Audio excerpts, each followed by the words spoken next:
Singer Mangli బాలీవుడ్లో ఓ booth పాట పాడి ప్రస్తుతం వివాదంలో చిక్కుకున్నారు. కన్నడ హీరో ధ్రువ సర్జా నటించిన కేడీ ది డెవిల్ అనే సినిమాలో సార్కే చునార్ తేరీ సార్కే అనే బోల్డ్ లిరిక్స్ ఉన్న పాటను పాడారు మంగ్లీ. ఈ పాటను బాలీవుడ్కు చెందిన ముస్లిం రైటర్ రకీబ్ అలాం రాశారు. ఈ పాటపై పలువురు కోర్టులో కేసు కూడా వేశారు. దీనిపై స్పందించిన సినిమా బృందం యూట్యూబ్ నుంచి ఈ పాటను తొలగించింది. ఇప్పటివరకు తెలుగులో పాటలు పాడిన సింగర్ మంగ్లీ బాలీవుడ్లో అవకాశం రావడంతో ఈ పాట ఇతివృత్తాంతం ఏంటో తెలుసుకోకుండా బోల్డ్ లిరిక్స్ ఉన్నా సరే పాడడం అభిమానులను నిరుత్సాహపరిచింది. తెలుగులో జానపద గీతాలతో భక్తి పాటలతో పాపులర్ అయ్యారు సింగర్ మంగ్లీ.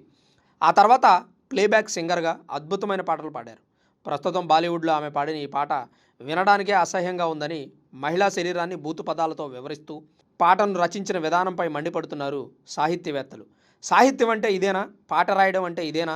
ఇలాంటి పాటతో సమాజానికి ఏం మెసేజ్ ఇవ్వాలనుకుంటున్నారు?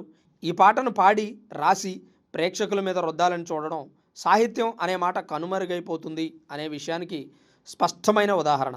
ఈ పాటలో ఐటమ్ గర్ల్గా యాక్ట్ చేసిన నోరా ఫతేహీపై ఆగ్రహిస్తున్నారు సినీ అభిమానులు.